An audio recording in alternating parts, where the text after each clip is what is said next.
Have you noticed that every year there seems to be a new type of scam? I mean, it started with emails, and then there were texts, fake websites, and now we're hearing about AI and deep fakes. It's exhausting trying to keep up with all of this. Quite frankly, it seems as though technology is moving at far too fast a rate for any of us to keep up. And if you're a solo ager, this is doubly worse because you don't often have somebody nearby who you can ask if something's legitimate. The good news is you don't have to be an AI expert to protect yourself. You simply need to become a better listener. So today I'm going to share 6 clues that often reveal a scammer long before they even ask you for any money. And I'm going to share some insights into some conversations that I've had with scammers on the phone. And please stay to the end because I'm going to share some of my favorite tricks on how to baffle a scammer, and you might find them quite entertaining. Hello there and welcome back to Education Cafe Canada. My name is Shari. I am a retired special education specialist and guidance counselor, a solo ager, and someone who's just figuring out retirement. Now, my video today is actually part of my financial toolkit for solo agers, and we're going to look at some practical ways to protect ourselves and our finances as we age. Now, recently I read an absolutely fascinating book, I would say, called The Language of Lies by Dr. Kristy King. And one of the key ideas from this book is this: people can control what they say, but they have a much harder time controlling how they say it. And when it comes to scammers, even skilled liars leave clues in their language. And once you start listening a little differently, you'd be surprised how easy it is to spot. So let's take a look at some of the bigger red flags. Now, the first one is the use of vague language. One thing scammers will often avoid is specifics. So instead of saying that your account at Bank XYZ has been compromised, they're going to say something more along the lines of, "There's a problem with your account. We're calling from the bank," with no specific bank mentioned. Now, if a legitimate bank is calling you, well, they know who you are and they know who they are, so they can tell you that in the phone call. Now, scammers, on the other hand, want to be vague, hoping that you will give them clues. Like you might say, "Oh, is this TD Bank?" In which case they can say yes. So when I get one of those vague phone calls, the first thing I ask is, "Well, which bank are you calling from?" And the answer can be very revealing. Now, there is one important note. We have 5 major banks in Canada, so they might guess it correctly. So always make sure you follow up with other questions, like, which account are you calling about? So the second red flag is almost the opposite. They give far too many details. They just give out too much. You'll hear something like, "Your social insurance number has been linked to an offshore shell company operating in a high-risk jurisdiction." Like, what? They figure using all of these highfalutin words is going to intimidate you. It sounds scary. Sounds very overly dramatic, too.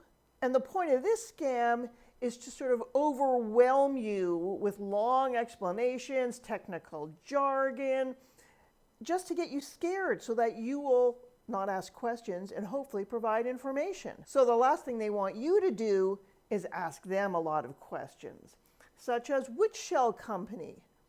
And one of my favorite responses when they tell me something suspicious about my account is simply, yeah, I did that. And a second more common type of scam in this line would be when they call you up and then they say there have been some suspicious charges to your account, never mentioning what account, of course, or to your Visa card, in which case they're going to say things, and there was like a $549 charge to Amazon, and they're going to start listing some specifics. And what I do when I hear all of that, I just say, "Yeah, I made those charges. Yeah, they're legit." Because whenever they're mentioning so many different things that you know you would never charge to, they're phishing.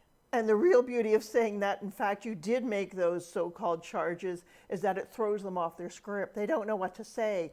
Sometimes they'll repeat it again. No, this amount and this amount. And you go, yeah, I bought those things. Now, this next flag is a really big one because it happens a lot. And that is when they want to give you a sense of urgency so that you have to act quickly, because when they do that, they can catch you off guard. So remember that urgency is a scammer's best friend. They want you worried. Most importantly, they want you to act before you've had time to really evaluate and process what's going on. So you'll hear things like, act now, your account will be frozen, this is your final notice. And my rule is pretty simple, like nothing is urgent. And this is also quite often where you will get the grandparent scam. Hi, Grandma.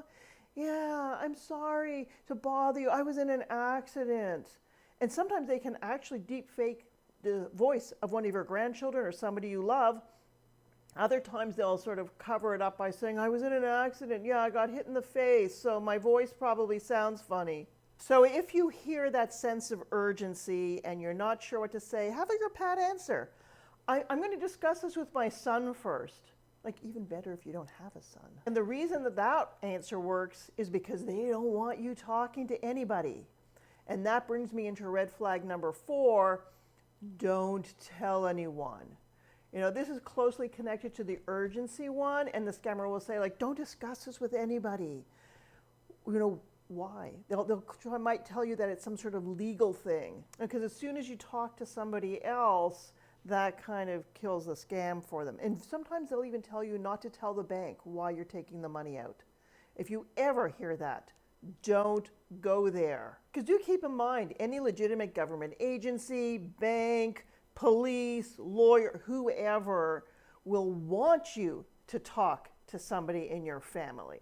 But scammers don't.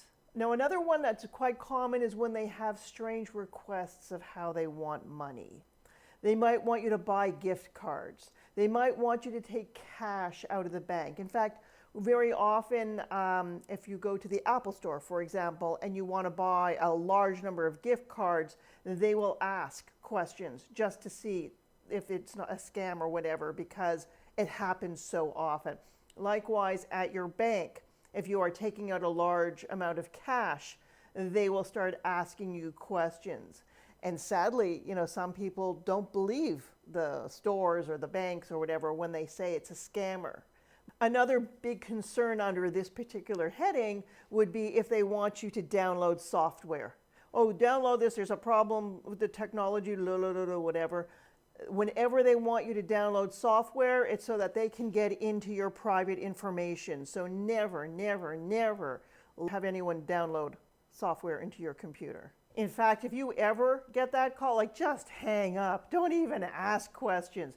Just hang up, because really no legitimate government agency is going to ask you to pay them in Apple gift cards, for example. No legitimate group is going to ask you to download software into your computer. That is always a scam. And the 6th big red flag are inconsistencies. You know, scammers often struggle when you start to ask questions. So I know I got a phone call from somebody saying that we're from the Visa department. So I just said, I don't have a Visa card. And then they responded with, I mean debit card. Well, a Visa department's not going to call me about my debit card. And I thought, well, that's interesting. Asked them, so which bank are you with? And at that point, I think they hung up. Listen for when details start to change. Inconsistencies will let you know that it's a scammer. Now, I have some practical protection strategies I want to share with you. Besides listening very carefully to what people are saying, there are some other practical things you can do. First off, like, block unknown calls wherever possible. You don't need to know who those people are. They'll call you back or connect with you another way. Set up banking alerts so that if a large amount of money comes out of your account, perhaps a trusted family member or friend is notified. Because that way, if you're getting caught up in something, you know, somebody else is asking things.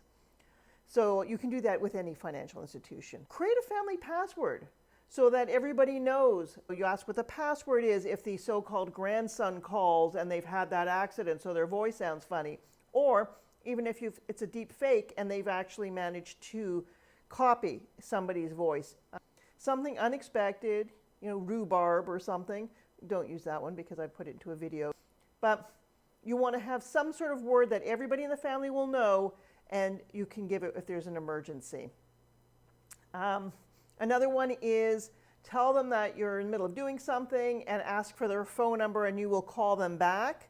And then once you're off the phone, call that government department, or if you don't know which government department it's supposed to be, call the fraud area of the government, or the retailer or the bank or whoever it is that's supposed to be calling, and find out if it's a legitimate phone number. And also with your bank, you can check your statement and see if that's the phone number that's on your statement. Now, one of my favorite tricks to do whenever I see a phone number that I do not recognize coming up on my phone, I just answer, bonjour, hello. Now, I'm not fluent in French, but generally speaking, neither are scammers. If I start to hear something that oh, this is the visa department or whatever, I will say, oh, yeah, you speak French. I mean, come on, we're Canadian. We can all do a French accent. Even if it isn't very good, they don't know. So it doesn't always work. On occasion, you might find somebody who speaks French, but it's amazing how much shorter your conversations generally become if you claim you can't speak English. Now, if you're finding this video helpful, please subscribe, ring the bell so that you get notifications when I put out a new video each Thursday, and please share it with a friend. The more people who find out about it, the less people who can be scammed. So do note, technology is going to keep changing.